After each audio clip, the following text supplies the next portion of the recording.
Captain Dean Show. Welcome back to another episode of the Captain Dean Show. I'm Captain Dean. And on this episode, I'm going to talk to you about this super cool gold top Gibson Les Paul influenced by the New Orleans thing. And What the fuck are you doing in my house, dude? Why do you have my guitar? oh shit! What is this? Sorry, man. I'll go home. Is it? Are you filming the Captain Dean Show in my house? No, not at all. Ah, this guy. All right, the cat's out of the bag. I'm actually at Wade's house, and we're going to talk about some of his guitar collection and that one bass that he has. Oh, wait, no, he has two basses. And he went to get an alcoholic beverage, and then we're going to talk about guitars. Well, man, since I'm here, do you want to just talk about some of your guitars? I guess, how did you get in here? I think you invited me over to record some music a minute ago. Oh, We're in a recording session, and Alright, let me see if I can fix this goddamn fucking crackling. I came into your house to steal some food and What's in this? Miller Lite. Wade motherfucking England. We are in a band together. It's called Trash Devils. Look at us. We're official. Yeah, we're official. On the It's back. even on the back, Yeah. too. Wade, you are known for playing Gibson Les Pauls quite a bit. You also own various things like the, was that the 333? 335. 335. You've got some SGs. You've got you got a Firebird. Yes. You've got some random guitars that you've built. You've got this Area Pro 2, which you've never told me about. It's not mine, actually. You got I'm supposed to be some. fixing that. You got some fenders out in another area in your house on a wall. But let's start in your room, which is very similar to my room at home, my little music room. This is your music room, your guitar room. It's my sanctuary. Yes. Tell us about some of the guitars in here. Let's see. So, my latest acquirement, which is my favorite right now, this is a 2016 Les Paul Traditional. It's very cool because I like the flame tops, and this one has like a beautiful top. This was my favorite. They're both the same year. They're both 2016 Traditionals. They've had some modifications. This one has. They all have. All my guitars that have humbuckers have a JB, a Seymour Duncan JB in the bridge. This one has a jazz in the neck. Most of them do. The neck pickup's not as important to me, so because they still sound good. But yeah, And when you got this guitar, I pointed out that it looked very similar to Slash having a guitar that he calls Jessica. That he used on the Appetite for So we Destruction. decided to call this one Esther. No, we didn't. But this one, so I did a couple things to make it.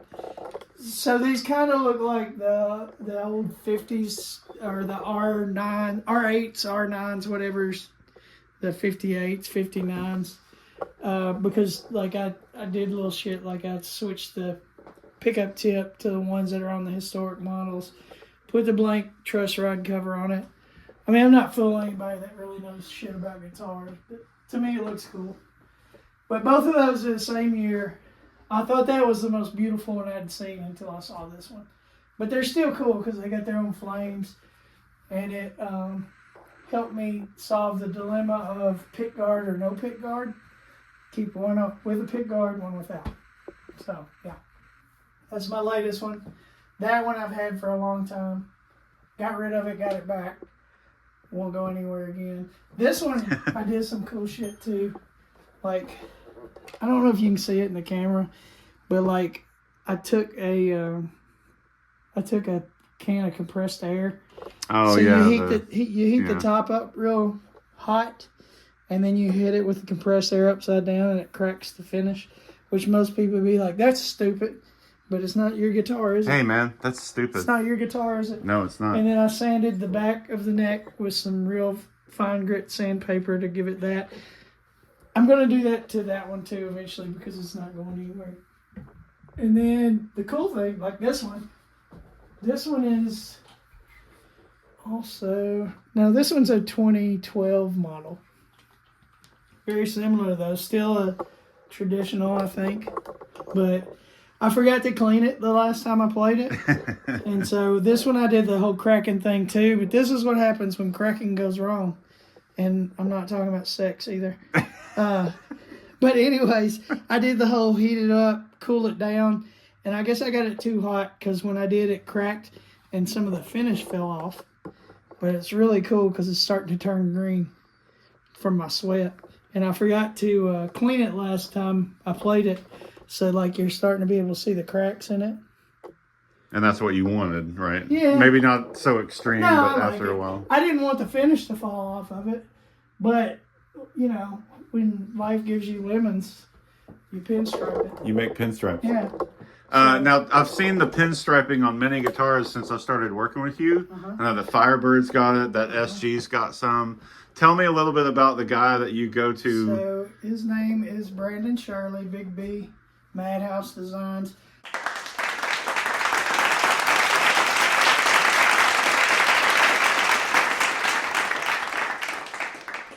He's been striping my guitars for a long, long time. I've sold some of them he's done.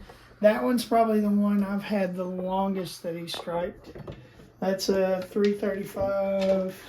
This would be a 2011 model. Yeah, I love that one. Yeah, I've played the crap out of that one. Like you can see, so it originally started out with this satin finish.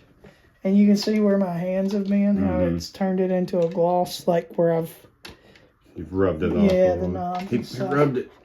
Same thing with the neck, like the neck is all glossy where I've played it a lot. But that one's a cool guitar. Same thing, JB and Jazz in that one. And that one I did right. Like I took to rewire one of these the correct way, you have to take the pots out, pull them through the F-hole, rewire them, stick them back through. It's a pain in the ass. That one I didn't do that. I just snipped the wire and put the pickup in it. Now you got that one fairly recently, right? Yeah, that one It's came. the olive green.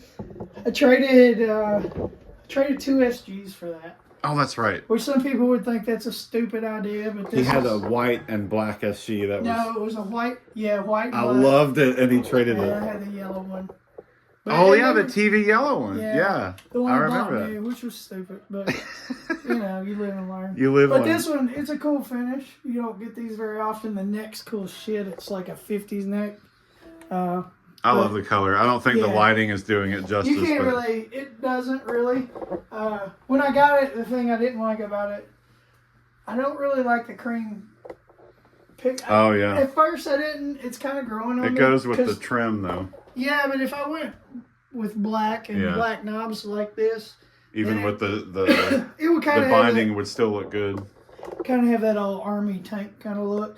But the cool thing is, not many people have the ones with the cream on it, and these in black are on back order now. So who cares? So you're a big Social Distortion fan, Mike Ness fan, and that was the inspiration behind this gold Yeah. top, getting the Orleans Parish instead of the Orange County. Yeah. And then you got this logo. Like, did you come up with that, or did you No, find that it? that is from there's a company in New Orleans called Pop City. Oh, okay.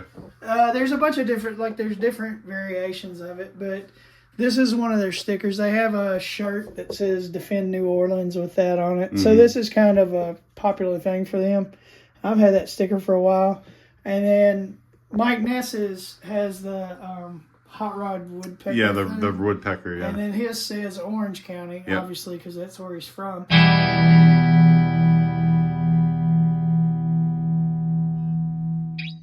Which I'm not from New Orleans, but I spent a lot of times down there.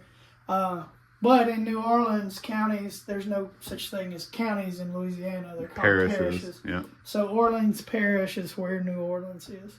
So I was like, man, that'd be cool. Kind of a tribute to him. So it's kind of like what I do with bass guitars influenced by Mark Hoppus. They're influenced by Mark Hoppus. I don't make replicas. He could have made a replica of a Mike Ness gold top, but instead he did it his way, which is the exact same theory that I a have lot of in it. people too say like the whole pinstripe thing. Oh, you're copying Billy Gibbons. That's For true. the record, I'm not copying Billy Gibbons. Yeah, Billy I was Gibbons in is the copying pinstripe- you. Well, no, I mean, Yeah, it's influenced mine, but I've always liked pinstriping Yep. and hot rods and stuff like that. The difference between me and Billy Gibbons is he has the money to afford the hot rods, and I don't. So, So tell me about the TV yellow. This is a Les Paul Junior.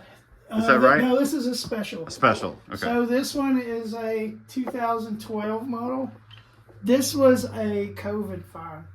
So when COVID was like hot and heavy, you weren't supposed to go anywhere type stuff. But you could still get on Facebook Marketplace and people would still be silly enough to meet up with you.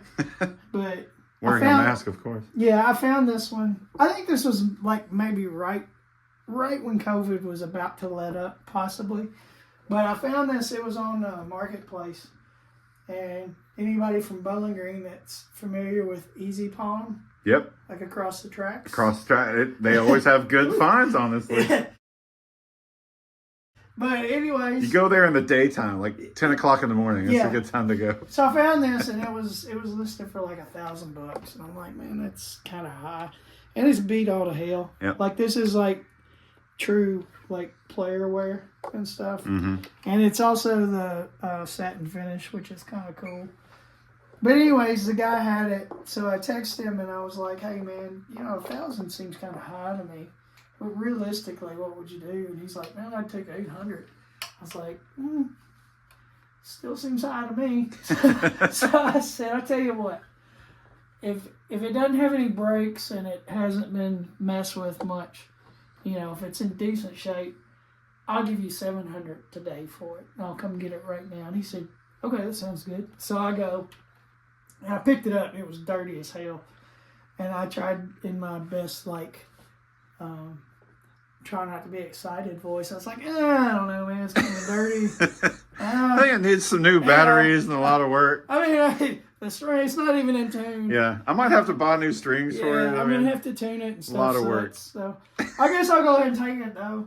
So I ended up giving $700 for this.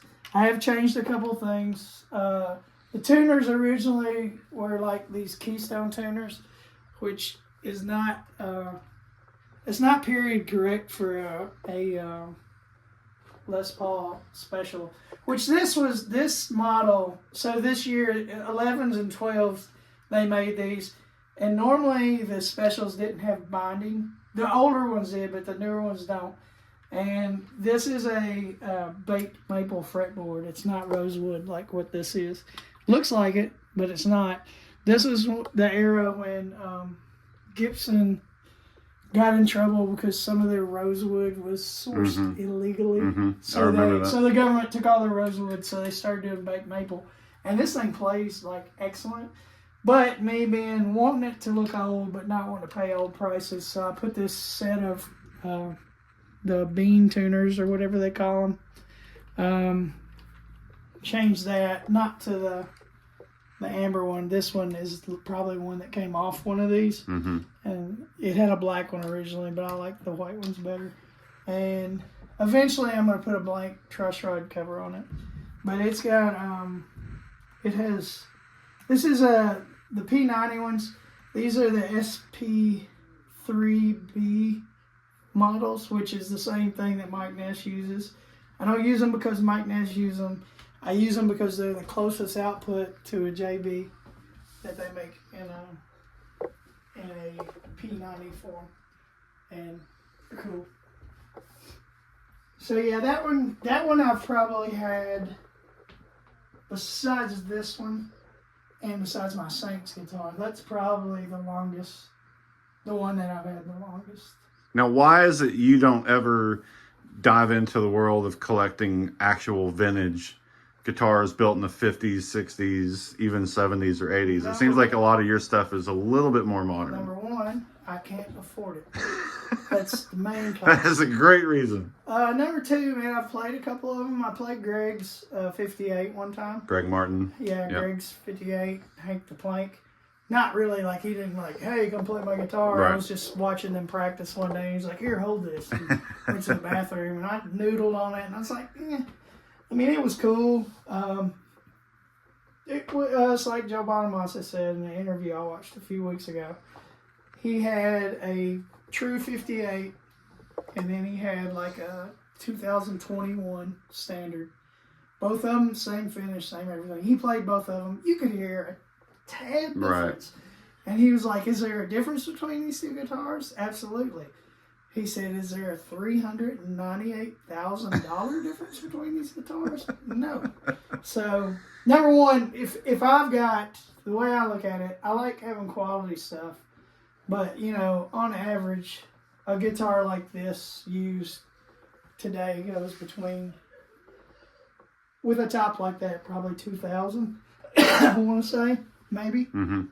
Maybe a little cheaper, but we'll call it $2,000. So if I have $10,000 to go spend, you know, on guitars, would I go buy two $5,000 R9s, R8s or something from the custom shop when I could go get this for half the price? Mm-hmm. No, because to me, like the pickups, I'm going to change the pickups anyways. I want to make it like I want it. So there's no sense in me buying a custom shop guitar with custom shop pickups when I'm just going to pull the pickups out, put what I want in it, Right. and make it play like I want it to play. So it's, number one, it's money. I can't afford. I know what number finish. 2 is. No. It's the fact that you wouldn't want to take a $10,000 Les Paul True. into a shitty dive bar No. club to play with I the have- idea of it getting damaged or stolen. Yeah. I have There's a hard that, enough too. time taking these. Yeah. You know what I mean? And, That I but know. my thing is, too, I mean, at the end of the day, they're tools, you know, and I can get by with a $2,000 tool that does the exact same thing as a $500,000 tool. Right. It's just not worth as much. And plus, I'm not going to get, I mean, if I had a vintage guitar of any kind, not even a 58 Les Paul, let's say I had a 57 Junior or something, which are they're in grasp of affordability if you find like a refinish or something that's been broken and fixed. But I would have to stay. I mean, I watch these like a hawk, and they're $2,000 guitars. Imagine if I had a 10 or 15,000. It wouldn't leave your house, exactly. I'm just like, man, I'm not gonna take it nowhere. I get that. And to me, these are investments. You know, I can, you know, like a good example. Well, like that one, $700. I mean, I could sell that all day for, you know, $1,200 to $1,500 to the right person. Right. I don't because I like them. That's my biggest problem is like stuff I get now, I try to keep it. I always try to keep one guitar on hand that I would trade. If you know what I'm saying? Yeah. Just to have one thing. Like right now, I don't know what that would be. I don't know. You I really seem don't. pretty Like, happy I with don't- all of these. It wouldn't be any of these, Yeah. I don't think. So at one point, I thought about making a Chicago Bears bass guitar, and I might still eventually do that one day. But what influenced me to want to do that is this guitar. Wade, tell us about your New Orleans Saints guitar. Okay, so this is actually the first Gibson I ever owned. This is a Les Paul Studio. It is a 2000... Is that a 6 or an 8? 6. So it's a 2006 model. This originally was brown, just like this, all over. Obviously, it had 2 pickups. These came with I want to say Burstbuckers, maybe, or 57 Classics. I think that was Burstbucker era then. But anyways, I liked it. I played it some. I didn't want to get rid of it, but I was just like, ugh, it's just brown. And so I talked to Kenneth Marr. Yes, Kenneth Marr, a Mutual mutual friend friend of of ours, who's an incredible Very artist. big music enthusiast. Loves music. Excellent artist. Yep. And I remember when he did this, because Yeah. I watched the progress of him working on he had this. done somebody else's. He had painted. Oh, I think he It painted. was John King's. No, he painted a Pittsburgh Steelers guitar for Chris. For Chris Robinson of Robinson. Blackstone Cherry. That is correct.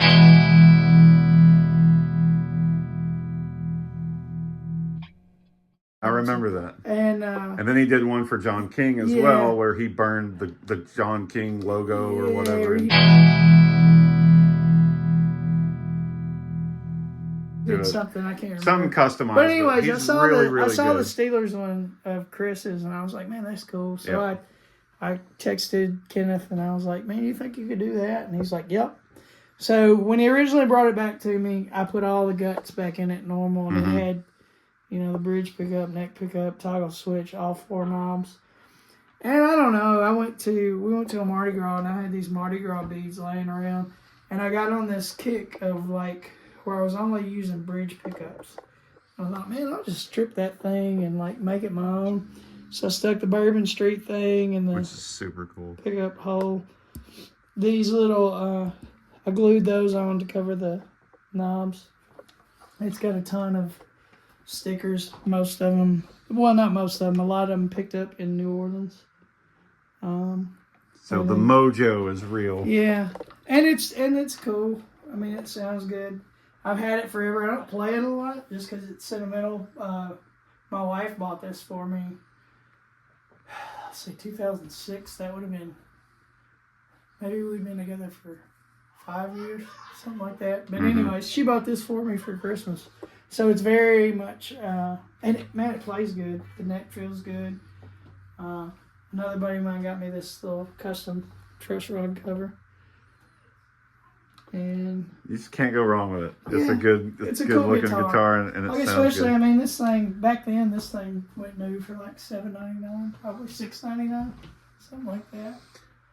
And there's always like little projects around the house that I've seen you noodle on. A lot of them get pinstriped by your buddy, and That one got robbed. got robbed. Yeah, I robbed some stuff out of that one. I remember this one coming in because this was a kit, Yeah, and you stained the neck green and I everything. was in a phase of like, yeah, I could build a guitar.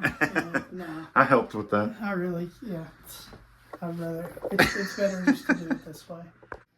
So you also have this Firebird. You've used this on stage several times since I started working with you. So this is a 2017, it's a studio model.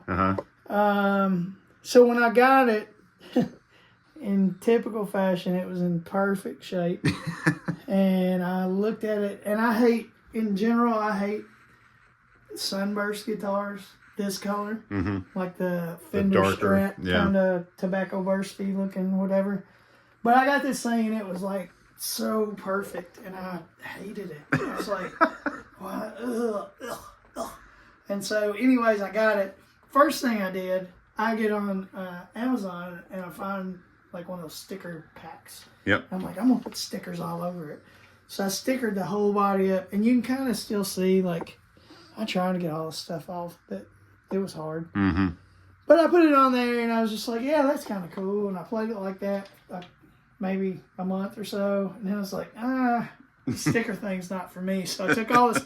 Well, they started peeling too, and I was just like, I don't like it. So I took the stickers off. Then I had Big B stripe it, and I still hated the guitar. When he brought it back to me, I was like, that's so sick. Like, this is still probably, out of all the guitars he's done for me, this is probably my favorite pinstriping job that he's done. Something about the color and everything. And I have had pickups in and out of this. It does have a JB in it now. I originally put I was going to put an Invader in it. But the problem with it, because the guitar is so thin, and Invaders have those big ass nut or lugs. Right, on them. yeah. So I couldn't get the pickup sunk down enough without it hitting the cavity. That would be a problem. Yeah, so I had to take it off. And if you notice, when I took everything off, I guess I messed up. Like, I chipped that off. Broke it. And I broke that. But the thing about these, like, I was like, I'll just get another one. I can't find these pick guards anywhere. Oh, wow. Extra the studio ones. So I've known you for quite a while. You've had a couple of Flying V's since I've known you. You've had the Firebird. You've had various SGs. You've got the 335s. You've got the studio, the thinner Les Pauls. You seem to me like you've always been... Yeah, of course, and we'll talk about that. But you seem to me like you've always been a Gibson Les Paul guy. Yeah. Like, that's your main go-to, even though you like the variety and you like having other things. I see more of these than some of these. Like, some of these have come and gone since we've been working together. but the Les Paul seems to be your go-to. Is that correct? Yeah. So when I started playing, first electric I had was just a shitty PV single pickup. Almost looked like a Strat. It was a piece of crap. But then I got a really cool Epiphone Les Paul, and I was always drawn to Les Pauls from Zakk Wylde, Jerry Cantrell, Slash. Like, really, honestly, a lot of my favorite guitar players played Strats, but all the guys, like rock guys that I ever saw, had the Les Pauls. Really, Dave Angstrom is what made me want it the most. Because I remember seeing Dave the first time, and he had that black custom. It's like a 70-something. And he's just up there wailing on it. I'm like, oh my God, that's cool.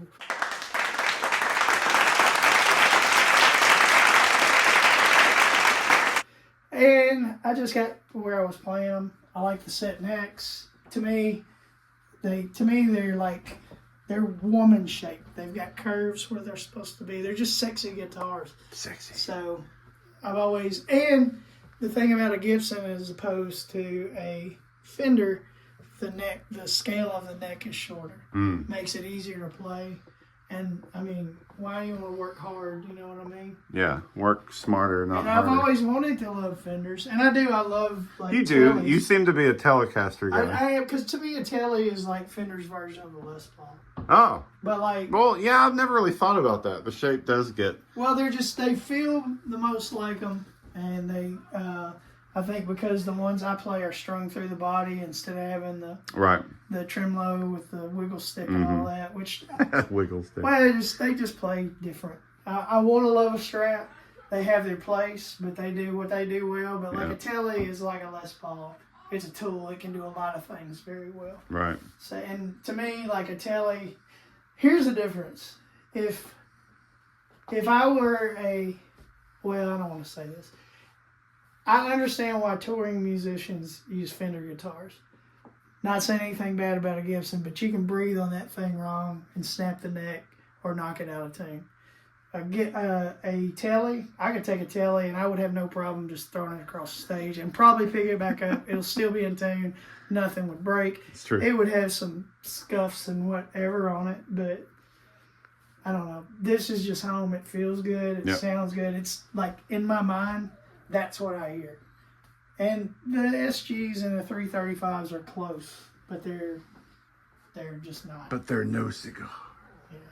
All right, Wade. Your room just isn't big enough. No. You have some stuff out here in the hallway. Tell me about your Fender Telecaster collection, one of which we just recently featured in a video that we did. And you also over here have this beautiful gold sparkle Gretsch guitar. Yeah. But tell me about like you were just saying, your love for the Telecasters. Tell me more about that stuff. I don't really know how I got into Tellies. I know Anthony Kinney used to play them all the time. He and I played together a lot. I don't know. They were just cool. Kind of probably another Billy Gibbons thing, too. He always had a bunch of cool pinstripe Tellies. This one is the one I've had the longest. I bought this one new. I can't remember what year it is. And I'm not as good looking up years. I think this was maybe a 2010, something like that. Yeah. It's an American Special, which American Special, American Performer, same thing basically. They've got jumbo frets, which I love on a Fender scale guitar because it makes it play more like a Gibson. It feels more like it. But this one I had for a while. I sold this to Frankie Froge, Dirty Frank, and he played it like he stole it and it owed him money. So it has some little rashes and here and there. But then Big B also striped this one, and you can tell like I've played this one quite a bit because I've worn some of the striping off. That one is the best playing one of the three, probably the best sounding one. Okay. This one I got next because it was a limited edition, so it was gold with a matching gold headstock, which I thought was cool. That is cool. Then I had it striped also. This one actually went on tour with nephew Nick England. Yeah, Nick England.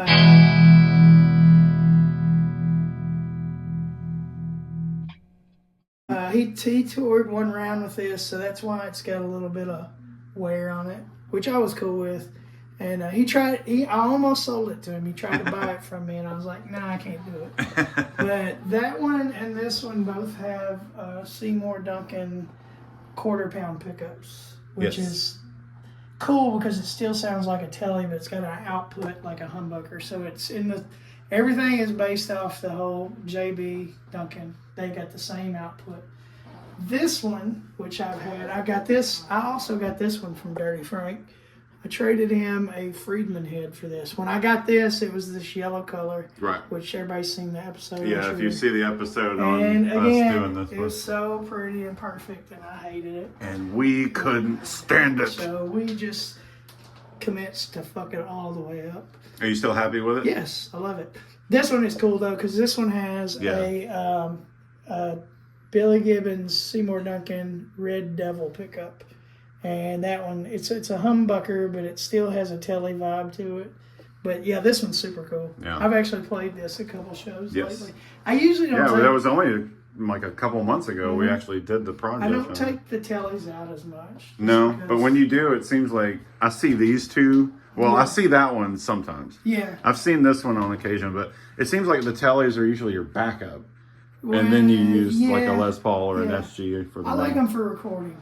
And then over here, you've got this beautiful Gretsch, which you haven't had very long. No, but it was one of those deals too. It had these pickups in it, which they're okay. But I was sitting and I wanted to put a hotter Gretsch type pickup in it, but they were expensive, and you got to get the right kind and this and that. I'm just like, eh. So I got to measuring, and I had the pickup ring for one of my humbuckers, and I put it over there. I was like, man, that'll fit. I did have to drill a couple holes, but if I take it back out and put this back in, this will cover it up, so like it would be okay. So I ended up putting a JB in that. These are cool because they're chambered. You can't really tell it by picking it up, but it's not completely hollow, but it's hollowed out a little here and there, so it gives it a different sound. It's different too because these have like this master volume thing. I really like this guitar, but it sounds different than any of the rest in a good way, not in a bad way. Right.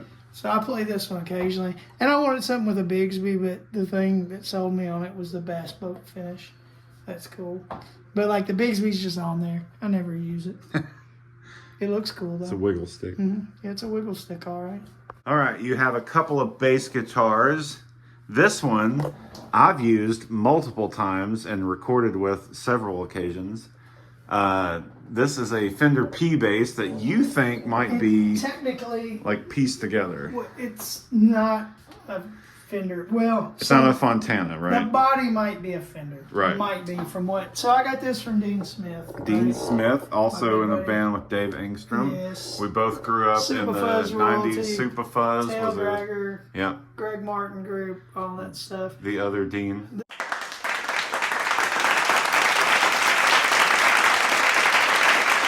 This one, I think he said the neck is like, I love he that. ordered the neck. It's got the Fender logo on it and everything. And it's the spec. This is like a 60s type bass. But it might be a Mighty Might or an all parts neck or something like that. But it's got it's cool because it's got the little hip shot tuner if you want to drop D it. But Dean likes the 60s, the real stuff. So this has like the tuners. They're the reverse they're tuners, backwards. yeah. So to tune it, you got to turn them backwards, which is kind of screwed up Yeah. until you get used to it. It took me a while to get used to it. I love the turquoise glitter with and the. we put I think you and I. You put the pickups in, but based on the fact that I used you set it up the the way quarter you pounders, and then you got the white marine pearl pick guard. It originally had It had like a brown tortoise it shell. looked awful. And we both agreed that was not good. But this is a cool bass. It's a cool bass. I've used it on several It's got recording good, sessions. Good weight to it. Yeah, and And we that we feels basically installed it to where it was almost my specs. Yeah. To the basses I have, so I love playing on that bass. But it did take me a while to get used to the tuners being those are reversed. weird. And then you got your hands on this Stingray. Yeah, I got that thing cheap. It's a Sterling, so it's like that cheaper, like that Epiphone version. I have a Sterling that's the mint green with a white pickguard. The only thing that I don't I like it, but it has like the real thin jazz top neck, which used to would be my thing, but I've just got used to the chunkier necks. But this one also was struck by Big B. You can tell it's been played some. Definitely. I've used it several times, but we tried to record with it, and this pickup is just a little too much. Yeah. When we tried to track with it, it doesn't have the same tone as what a quarter pounder would have. To me, I've always been a big fan of Stingrays played with a pick. Yes. But it's more of like a modern rock sound to me too. And at one point, they almost distort without having. Yeah. At one point, you had a jazz bass that is now in the hands of Steve Jewell Jr., which is out on the road with Blackstone Cherry.